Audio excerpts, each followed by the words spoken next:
What's up, you guys? Welcome back to another episode of the Mighty Mike Show. I'm super stoked. Today's guest is all.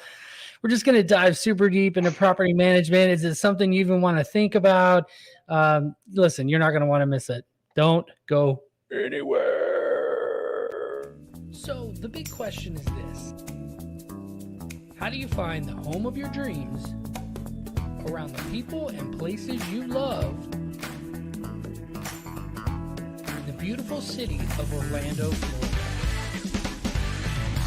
That is the question, and this show will give you the answer. My name is Mighty Mike, and you are listening to the Mighty Mike Show.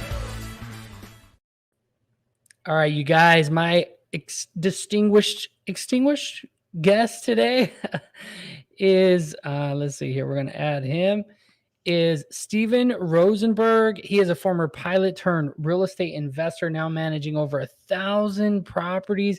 He's flipped and owned hundreds, and he's a top contributor on Bigger Pockets. And he is just killing it on social media. Welcome, Steve. Thanks. So just a couple changes to that biography. I actually still am an airline pilot. So I've been. Oh wow. I never actually stopped the whole time building my business. And I actually sold my management company recently to a much larger venture capital backed company. So I went all the way through an exit and a sale of a business. So Wow. everything else was right. Just those two things are a little bit tweaked. Hey man, I pulled it right from your bio. So you've been a busy guy. I get it. Yeah, I'll take the hit on that. I'm good. Okay.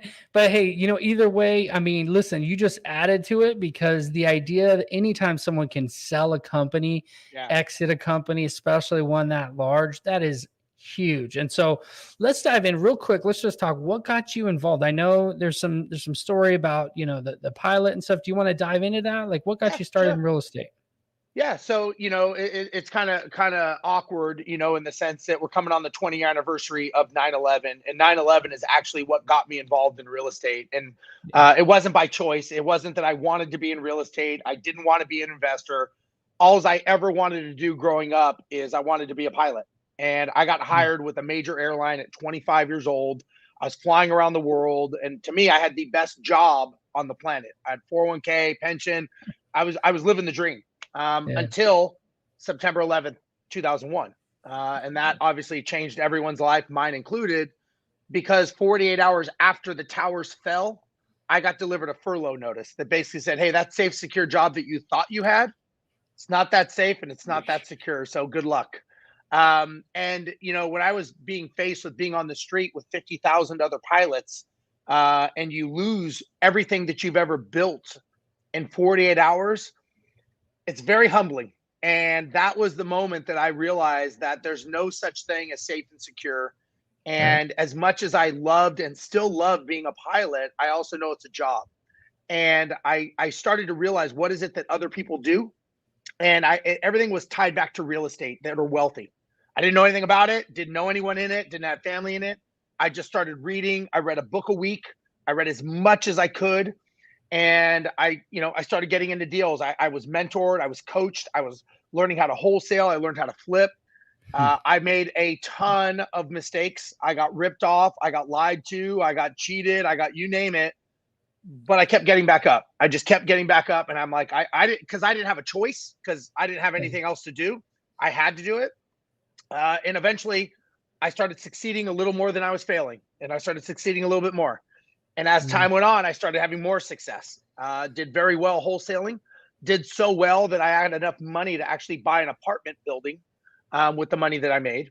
My business partner and I, we bought the business, we bought the apartment. Then we sold that, started buying single family houses. And I will tell your listeners that are involved in real estate has a way of showing you that you're not always as smart as you think. And no matter how good you think you are, if you cut corners, it will be a wrecking ball that comes back at you. And that happened to us. We bought a bunch of houses, and real estate had a way of telling us, you guys are not as smart as you think. And we got some lessons dealt to us in that. And again, it's just part of the process. And that's what I've been doing for the last 20 years, built a management company, very, very successful, ended up exiting and selling that company to a venture capital back. So I went through that whole process, and kind of now I mentor people, I coach people, I speak all over the world on business, on real estate, on mindset, and I still am an airline pilot. So I do all of that. Yeah. Listen, I've been watching you. I've been, I see you. I see you out there, all the stuff. I saw the one today. And, I think, and correct me if I'm wrong here, but coming into this, as a real estate investor, I did a little bit of flipping in California. And then I came here and I heard it was like the Mecca. Tampa was like the Mecca of wholesaling. And I didn't know what they meant by that. But there's just like every other person is a realtor and every person in between that is a wholesaler. And so it's so competitive here. So, but what I've noticed is in real estate, especially if you're a realtor or you're just an investor, there's so many options. Have you noticed when you in all your experience, you take a property that becomes an opportunity because someone wants you to either list it or they want you to wholesale it or they just want to sell it. You have so many options for what to do with it. For me, it has not been an option to become their property manager yet.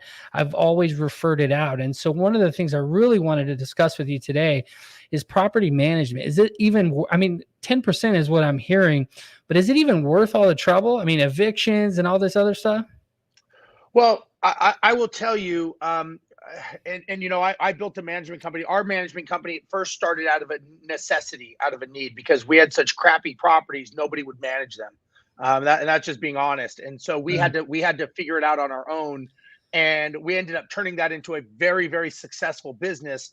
The one thing I would say is, property management, we used to laugh and say we were kind of like the trash men of real estate. Nobody wanted us, but they needed us. Yeah. What's nice about a property management company is, number one, it's almost recession proof. And what I mean by that is when times are good, you have investors buying. So you're getting those properties. When times are bad, Mm. people can't sell their house. They become reluctant landlords and you manage those. So it's almost a recession proof industry. However, it is a industry, it's a game of inches. And what I mean by that is there is a lot of processes and procedures and rules and regulations that Mm. everyone looks to you, the property manager, to make sure you are doing what's right. And I used to tell people we had 1,000 owners, we had 1,000 residents, and we had about 500 contractors. Everybody has a different definition of their happiness. And Mm. our job is to keep them happy with customer service, but it's Yeah. also to keep it legal. And everyone has a different perception of legal, right? What's legal in California is not legal in Florida, and vice versa. Right. Right. It is a great business. It's a good business. It's a necessary business. I know a lot of people think it can be automated and outsourced. Probably to a certain degree, it can. Mm. But when you have a property management company and when you're dealing with investors, investors, and I don't mean this term to make it seem bad, but investors are what's called unsophisticated buyers. Sophisticated buyers is someone who earns over $250,000 a year, or maybe has, I think it's $1 million liquid in the bank. So it's not an Mm. educated, sophisticated, meaning their knowledge level. And most people who buy houses are maybe buying one, two, three. The average investor owns 3 to 5 houses. Right. The challenge with that is the average investor is emotionally tied to it, and that they don't understand that they are running a business. So one of the reasons we were so successful, and where I took this on my second half of my life, we'll say, is we used to understand that when you own a property, whether it's one, five, 10, or 50, you own a business. And an Right. integral part of that business is getting the money into the business every month. The vehicle to make that happen is the property management company. It's not the flipper, it's not the realtor, it's not the wholesaler, it's not the title company. Those people you date. The management company you're married to. And if Yeah. it's a bad marriage, it could, they put a bad tenant in, if they Right. treat customer service.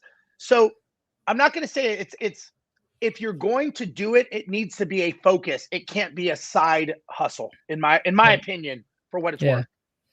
Yeah, I love that, and I've seen and heard so many examples of property management companies where they're like embezzling money, or or they don't evict them, or they don't send the notices. A lot of seller financing situations that I've heard of where they had the property manager collecting the money. Just a lot of drama. Yeah, and what I've learned about that is, the biggest challenge I think a lot of investors have when dealing with the management company is Number one, I go back to running it as a business. And part of running a business is creating that team and using the leverage of the team. So I did a series on Bigger Pockets with a guy who won a contest, and I coached him how to purchase his first out of state property. He was a Marine naval aviator, Joe Roberts. And we bought a property. We picked the city. We identified what market we were going to go to based on the numbers and data. We identified what market. It turned out to be Atlanta. Then we ended up building the team, the management company, the realtor, the contractors, all that. And then he had conversations, making sure that they were the right people for the team, knew his vision, knew what his expectations were.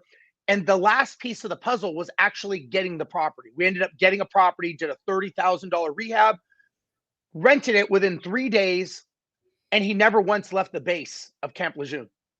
So Oh, my wow. goal was, so he was like, I can't believe we did this. I'm like, it's a business. And Yeah. so if you run it like a business by having team, so where I'm going with this is the biggest challenge when I coach people and I explain to them is, look, they are a part of your team. If you don't make sure, your job as the CEO of this business and to make sure that you have the right people in the right seat. And you're not going to be successful by being the doer. You're going to be successful by being the leader. And Wow. part of that leadership is making sure when you interview the company that you make sure that, hey, what is your average days on market? What is your eviction rate? What is the price range of properties that you manage? You're interviewing them because you are the client. Most people, as I'm sure you know, and I've seen this many times, is they go, oh, they were the cheapest, so I hired them. I'm like, if you had to get surgery, would you go with the cheapest doctor out there because they were the cheapest? You wouldn't, right? The dentist, he's pulling teeth for 50% off today. You wouldn't do that because it's not you're playing health suicide. You're doing the same thing with your finances. Why would you Yeah. not vet the person? So these things happen. So where I'm going with this is, yes, these things happen, but I put it back on the leadership of the owner not doing their due diligence and not vetting the right Yeah. property management company, not asking the right questions, and more importantly, when they buy the property, are they actually allocating money set aside to make sure that the business can run correctly? Part of that business is an expense, and that expense is property management services. And if they Yeah. do it themselves, are they really the qualified person? Normally, no. The answer is no, but they try to save money. I just don't think that is the smartest place to save money. Yeah, yeah, and so far from what I've learned is, because I built this calculator based on other calculators that I've seen, and the first thing you wanna do is start taking out those expenses, like property management, as a new investor, right? Because 'Cause you're like, "Well, Mhm. I can do it and I can learn or whatever." But your recommendation is right away, go get someone that has that experience and maybe they can step in and solve a lot of these issues so you don't end up spending more money on all these other things.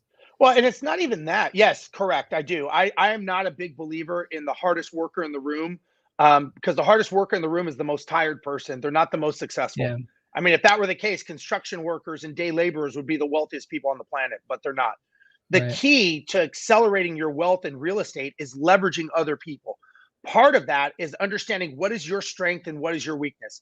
You get in a lawsuit that costs you $1 million because you did a federal fair housing violation or you discriminated. They don't care if it's your first rental property. They don't care that it's your first time ever renting to a tenant. Now you've got COVID, you've got all these rules. So my Yeah, question is that it's kind of like if somebody says, being an airline pilot, they go, "Hey, Steve, I want to learn how to fly a plane and I want to fly myself to Hawaii." Okay, they could make it. Chances are they probably won't. Or you could say, you know what? I'm just going to go ahead and buy a ticket and sit in the back of the plane and fly over there and have the experts do it. yeah, So I am not a believer that, that is the 1 out of 3 landlords are in a lawsuit every year and lose everything that they own. yeah. 95% of all investors fail in the first 5 years and lose everything because they don't run it like a business. So could you do it and learn? I would say learn first and decide, is that the role that you're going to do? If you have an organization chart in your business, which it should be, and if Yeah. you said, okay, I'm going to do the role of property management, I would say, what does that mean to you? Like, what qualifications do you have? What training are you trained in fair housing?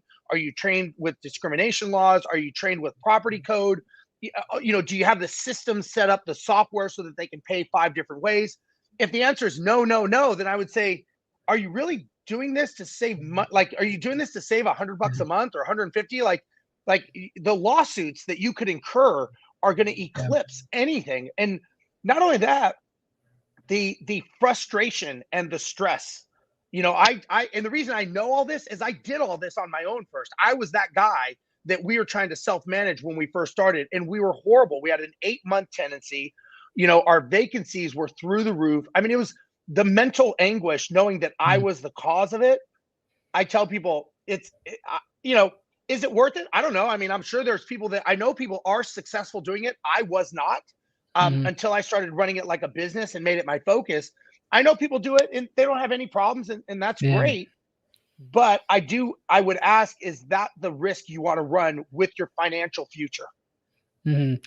Okay, so let's dive into if you're an investor, how to actually choose one, because you could become one, of course, but as you're talking about this, I'm thinking like, if I had 100 properties and I needed to find a property management company, the quickest way to learn how to be a great property manager is to hire a great one, right? Because now they're your client, you're their client, so now you can kind of hold their feet to the fire. Hey, when did this get sent out? When, how did that, and just do that for a little while and then and then you could start your own company. Couldn't you do that? You have, absolutely, you could. But I guess my question is I would go back, and again, if I was coaching you and you told me you were going to do this, I would ask you, what is the main goal? Is the goal to start a business of property management, or is the goal to grow your wealth through real estate? It's kind Yeah. of like saying, well, I wear clothes every day, so I'm going to start a dry cleaning company. It's like, Yeah. but you could just go get them dry cleaned. Yeah, but I wear them every day. I also need to cut my hair, so I might as well start a hair cutting business. And you know what I mean? So you Yeah. could go down this path. So my thing is when Yeah. you start a business, so a business is made up of 4 pillars. You've got marketing, you've got sales, you have operations, and you have accounting. So Okay. who is going to do all these things in the business? You're going to create a marketing plan. You're going to, and it's not like Yeah. it's not like you don't have competition. You're going to be out there in the heat of battle. Now you're trying to get other clients. Normally in a property management world, and again, I could just speak from experience, not, anything. I'm not telling anyone what their numbers are, but in general, it's at about 250 to 300 properties where you actually start turning a profit. Now, there's ways to cut profit. There's someone to, I did it at 100, whatever. I'm just telling you in general, at about Right. 250 properties, you don't just magically fart out 250 properties. It's not like you're over some rainbow and you're like, hey, we made it. You're going to have to fight hard for those Yeah. properties. You have to have a marketing strategy. You're going to have churn on the back end of losing clients. So my Yeah. point is you're starting this side business for what? To save 10%, 20%. I mean, like, why would you do that? Why not just find someone that you can be a partner with? Now, if you have 100 properties, you could probably bring it in-house at some point. Um, Mm. but to get to that 100, you're going to need to leverage other people and other systems. Just from, again, I'm just going off of my experience of what Right. I've gone through growing my stuff. Right. So that's a perfect transition. So we've decided that even though I have a lot of properties, I need to hire a property management company. So what I know you have like a free download. I think I saw you on a previous one, but like what should we find? What should we ask in a property management company? Yeah. So if anybody reaches out to me, I'm happy to send them a free thing, or I can send it to you. It's top 21 questions ask a property management That's what it is. company. And, Yeah. and again, you want to make sure, and this should be the same with a contractor, with a realtor. I mean, you look, you're doing business. I want to make sure that we're aligned with my business model. So I would be asking, okay, first thing I would be asking is, how many properties do you manage? How many properties do you manage in this area where I own stuff?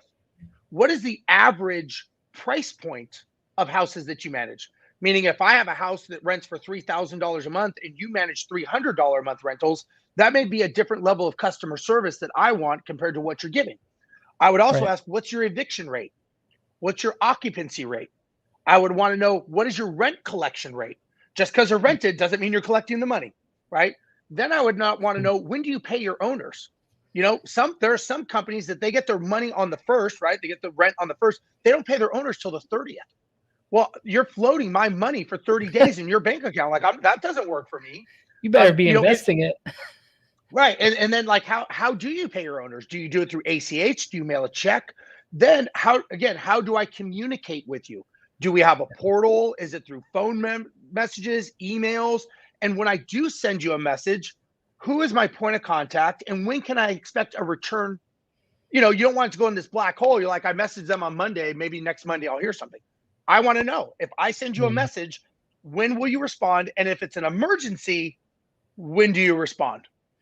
Obviously, you want to know what the rates are. What do they charge? And there's some companies out there that charge a percentage based on rent. So normally that could be anywhere between 7 to 10%, give or take. And then there's other companies that do flat fees, and they both variables, both different models. You can do a tiered structure. So a lot of companies now are doing like 3-tiered structures where they'll say like, you can have the bargain basement, copper plan, and that's $50 a month and you get nothing except reporting, and then you could have the silver plan where it's $75 a month and you get this. And so you may want to see what's the difference. The other thing I would do is I would ask them, let's say you have 100 properties, like you said. I would say, how many other clients with 100 properties do you manage? I want to talk to them. If they go none, why don't you? Well, we lose them all the time. They get pissed. I would want to talk to referrals. A lot of times you see referrals, and the biggest challenge people have is they never actually call the referral. And I would tell them, call these people. Like, you should call our clients and ask them. They may say that we may not be a fit, but I'd rather know that we're not a fit in the beginning than take you on, upset you, and then have to offload you, because that's cost, that's staff time, that's staff cost for me to do that. And I don't want to do that. So I'd rather get ahead of the curve and ask them that in the front of it. Right. So Steve, what's your experience with like Airbnb property management? Is there like a whole different process you go through? Like, I mean, you got to consider a lot of different things, right? It's the velocity of it's basically you have a tenant for 2 days. So what, 3 days is basically what it is. So the turnover, the velocity is quicker, which means you got increased costs, right? And I mean, some management fees for Airbnb can be anywhere between 30 to 40%. And it's just the cycle time is quicker. Now the challenge is a lot of people who get into short-term rentals, whether it's VRBO, Airbnb, whatever the term is for today, they don't factor that cost in. And they don't factor in the fact that they've got to replenish supplies, the commodities, the consumables, they've got to replenish those, because people are coming and expecting a furnished place that has everything I need. So they don't factor that cost in, and now they're upset because they're not making money the way they thought they would. My opinion, I think short-term rentals are great. I coach people. I got a guy that I coached. He lives in Denver, and we got one in Tampa, and it rents for $4,400 a month for 22 days, and he makes like $1,700 a month cash flow. So they work. The only thing I don't personally care for with Airbnbs and VRBOs is you are completely reliable upon a software. And if they change their algorithms and they say, okay, all of a sudden, we don't like you, so we're kicking you off our site, you're dead in the water. I don't like that control. That's my own personal opinion. I don't like my business. If I know some people, they have 5, 10 Airbnb short-term rentals. I'm like, but if Airbnb changes their algorithms, well, they'll never do that. Really? Do you honestly think that they can't do what they want to do? All of a sudden they want to start charging more money. They want to increase their rates. They want to, they can do whatever they want. That's the only thing I don't really like about the short-term rental, is that you're relying upon that. Other than that, I think it's a great model, but it's a high velocity model. And, those work in the sense that you're able to get a increased rent in an area that you probably wouldn't get that. For example, the guy that I coached that we got an Airbnb in Tampa, if he rented it, it would have made like $300 a month. So we said, okay, so I'm always like, what are the other exit? Like, whenever you buy something, I'm a big believer in having multiple exit strategies. One exit is long-term rental. One exit is flipping it. One exit is short-term rental. So we looked at all the options. I said, okay, what's the other exit? And he said, well, the other exit is, he didn't know. So I said, what about short-term rentals? So we looked at that, and we said, okay, now we know we can get $1,700 a month cash flow this cycle, but it's a higher cycle time, and you're going to have to, and it's a different business model, but at least know what those cycles are. I'm sorry. I'm not sure if I may have went off on a tangent. So I apologize. No, I love it. And I've actually seen, I stay in a lot of Airbnbs myself, and I've actually seen where the owner will own, like, over there in St. Petersburg, there's one guy that owns like 14 units. And whenever you stay in one of those units right next to the beach, he actually has an app, and he's like, download my app. Next time, don't use Airbnb, use my app. And then whenever you can stay in any one of mine and you actually pay 15% less. I was just like, this guy's got it going on.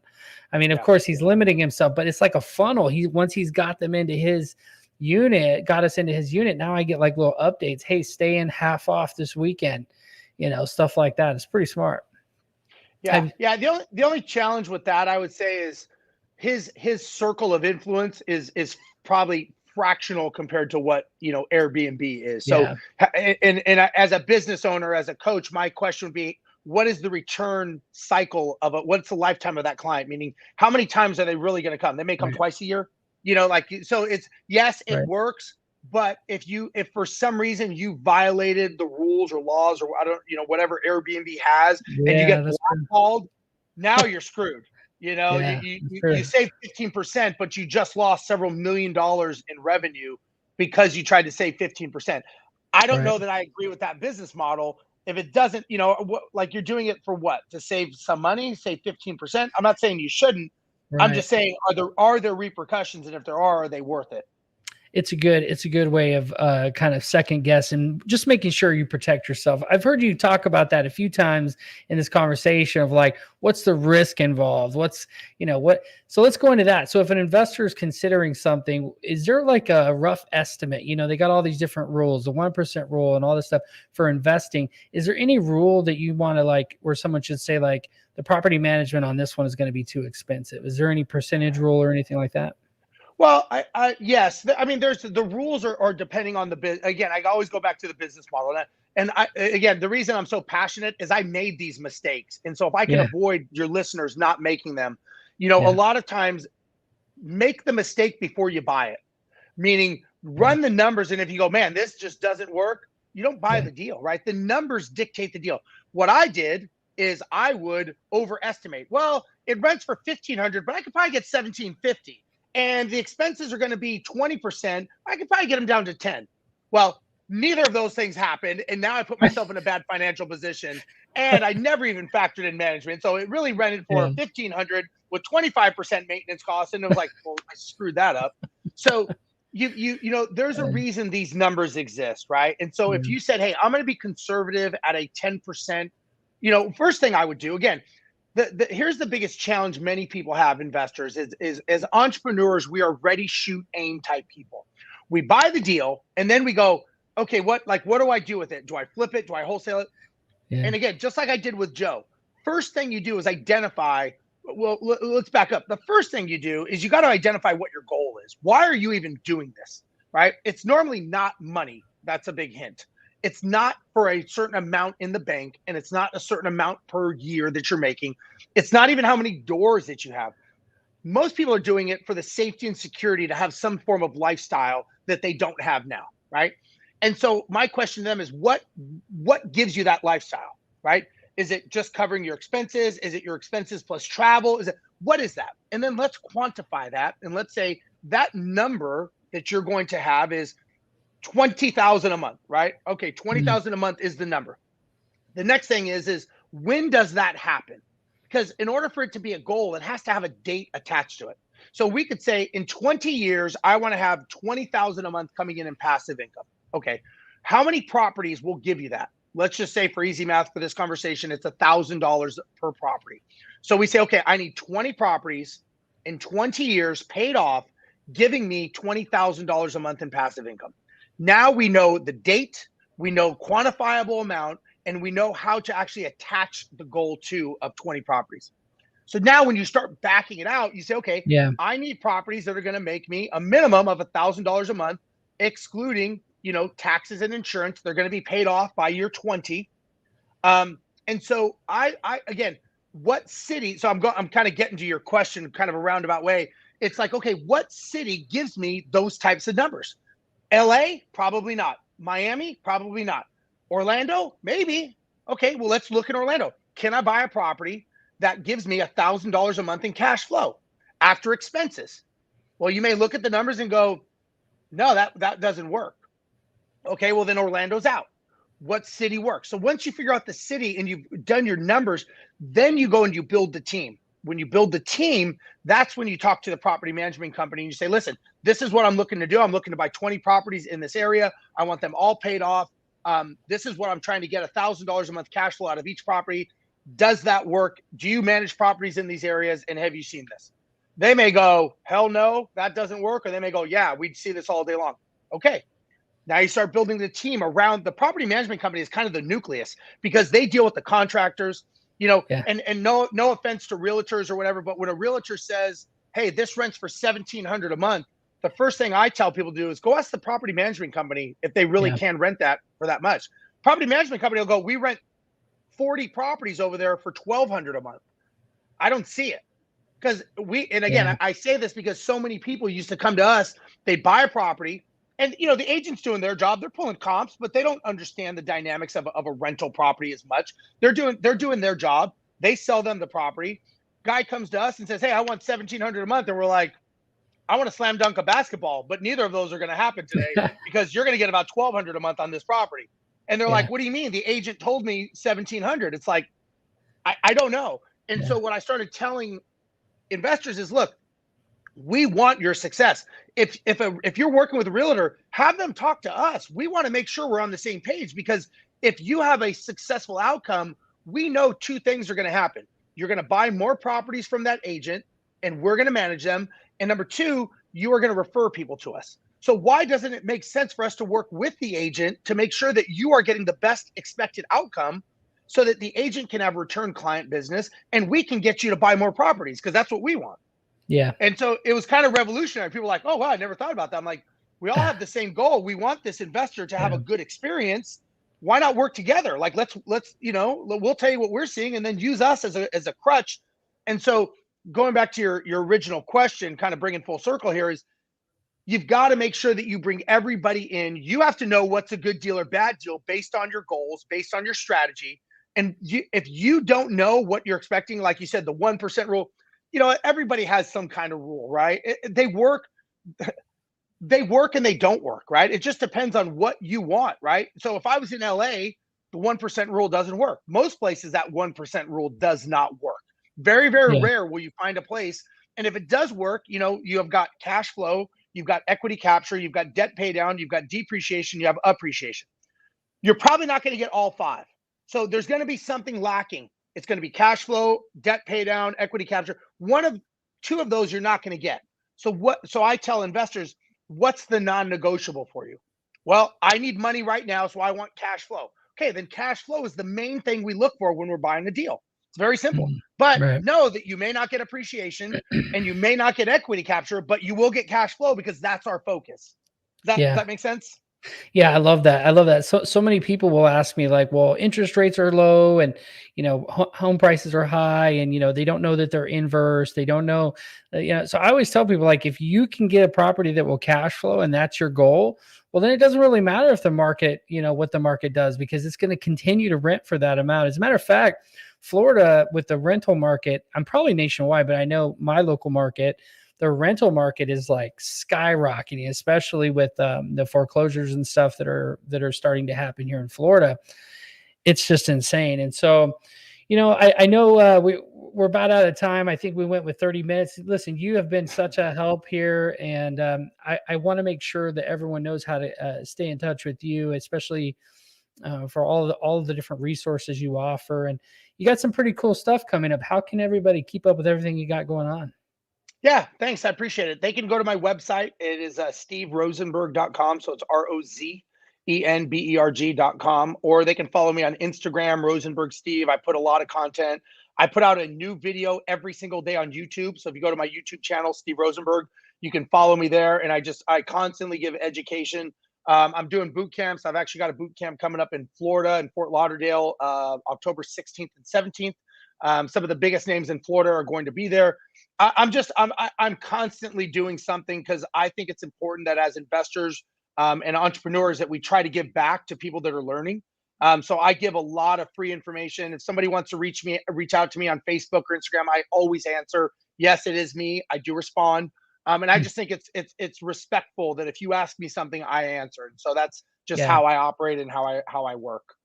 Well, and that's how we connected. I saw, I was following you for a little bit and saw some of your videos, and I thought, "Ah, this provides a lot of value, very logical and like tactician of real estate and property management." And, when I reached out to you, you replied, and I'm like, hey, this guy's going to provide some great value on the show. So I do appreciate you coming on, Steve.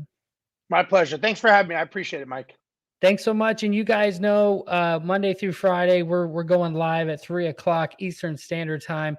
If you know anybody like Steve that's just killing it in real estate, or just anybody in the Orlando area that owns a business, I am highlighting people and trying to help, just bring the places and faces in Orlando that just make it great. And so, thanks again, Steve, and we'll catch you on the next one. Thank you very much. Take care. All right, you guys, listen. If you know anybody, reach out to me. Let me know. My number is 407-904-5800. And guys, there's some pretty cool stuff coming up here in the next couple weeks. Just got to stay tuned. All right. Mighty Mike helps you buy it right and sell without a fight. Thank you for watching another episode of the Mighty Mike Show. Tune in Monday through Friday at 3 p.m. Eastern Standard Time. And don't forget to subscribe, rate, and review the podcast. Leave a comment below and let me know what you would like to hear discussed on the Mighty Mike Show. See you next time. Mighty Mike helps you buy it right and sell without a fight.